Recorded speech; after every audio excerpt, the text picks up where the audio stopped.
दिनांक 16 रोजी सायंकाळी आपल्याला अशा पद्धतीची माहिती प्राप्त झाली होती. आपण तात्काळ त्याची फिर्याद नोंदवली आणि गुन्हा दाखल केल्यानंतर पुढील अटकेची कारवाई सुद्धा करण्यात आली. सो बेसिकली याच्यामध्ये जो बंधू आहे त्याने समोरचे पीडित व्यक्तीचा छळ केलेला आहे, त्याला अमानुष वागणूक दिलेली आहे, मॉलेस्टेशन केलेलं आहे, रेप केलेला आहे आणि त्याच्यामुळे आपण सर्व संबंधित कलम आणि सुपरस्टिशन्स ॲक्टची संबंधित कलम याप्रमाणे गुन्हा दाखल केलेला आहे. यामध्ये आत्तापर्यंत एकूण 8 आरोपी अटक करण्यात आलेले आहेत, ज्यामध्ये 2 पुरुष आणि 6 महिला आरोपितांचा समावेश आहे. त्याच पद्धतीने आपण अटक ज्या ठिकाणावरून केली त्या ठिकाणाचा सर्च घेतला असता आपल्याला 8 लॅपटॉप्स, 19 हार्ड डिस्क, 10 DVD, त्याच पद्धतीने 9 मोबाईल फोन्स, 20 कॅसेट्स, पेनड्राईव्ह 23 जप्त झालेले आहेत. त्याच पद्धतीने जवळपास 6.5 लाखांपर्यंतच्या रोख रक्कम जप्त झालेली आहे. 15 लाखापेक्षा जास्त किमतीचा सोने चांदी मौल्यवान धातू जप्त झालेला आहे आणि याशिवाय मोठ्या प्रमाणामध्ये तिथे मेडिसिन्स मिळालेले आहेत. त्यातली काही प्रमाणामध्ये एक्सपायरी झालेले आहेत, काही एक्सपायरी न झालेले पण आहेत, परंतु मोठ्या प्रमाणामध्ये तिथे मेडिसिन्स सुद्धा मिळून आलेले आहेत. त्यामुळे त्या दृष्टीने आपला तपास सुरू आहे. हा जो भोंदू बाबा होता हा गेल्या अनेक वर्षांपासून अशा पद्धतीने लोकांना फसवत असल्याची शक्यता नाकारता येत नाही. कारण आत्ताची जी आपली फिर्यादी आहे त्याचे कुटुंब आणि या बाबाचे संबंध हे गेल्या 20 वर्षांपेक्षा अधिक कालावधीपासूनचे आहेत आणि एका मॉडर्न गुरुकुलाच्या नावाखाली अनेक विश्वासात आलेल्या माणसांची मुलं त्यांनी आश्रमामध्ये ठेवून घेतली, मुलं मुली हे ठेवून घेतले. सो दिवसभर ही मुलं शाळा कॉलेज अटेंड करायची आणि संध्याकाळी मात्र आपल्या पेरेंट्सकडे राहण्यापेक्षा जशी गुरुकुल पद्धतीमध्ये ते ह्या बाबाकडे राहत होते.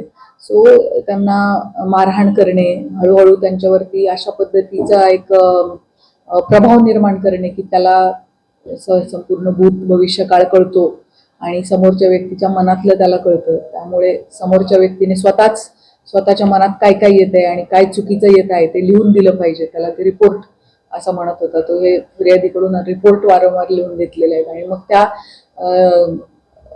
त्याच डेटाचा वापर हा पेरेंट्सला आणि फिर्यादीला मॅनिप्युलेट करण्यासाठी केलेला आहे.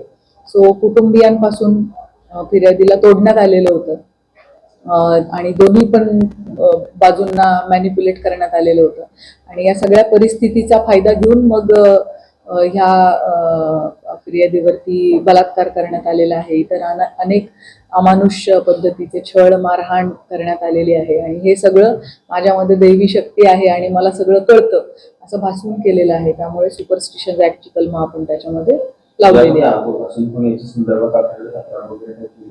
यामध्ये अधिक विक्टिम्स असण्याची शक्यता नाकारता येत नाही आणि पोलिसांच्या स्तरावर त्याची पडताळणी आणि तपास सुरू आहे. होय, त्याचा आपण पंचनामा केलाय, सीजर झालेले आहे आणि आता सध्या ती जागा सील करण्यात आलेली आहे. तिथे आरोपी नसलेले काही लोक राहतात, त्यामुळे त्या लोकांच्या राहण्याची गैरसोय होऊ नये म्हणून तेवढा भाग सर्च केल्यानंतर त्यांना ओपन करून दिलेला आहे. उर्वरित भाग ज्यामध्ये हा बाबा स्वतः राहत होता तो भाग मात्र सील आहे.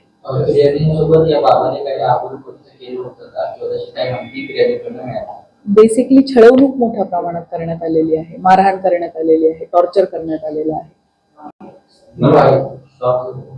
होय, शॉक वगैरे देणं असू दे किंवा त्याने स्वतःची लघवी सुद्धा त्या समोरच्या फिर्यादीला पिण्यासाठी मजबूर केलेला आहे. सो अशा प्रकारच्या अमानुष कृत्य फिर्यादीबाबत झाल्याबाबत आपल्याला FIR मध्ये माहिती प्राप्त आहे आणि त्याच्यासाठी आपण पुढील तपास आपला सुरू आहे.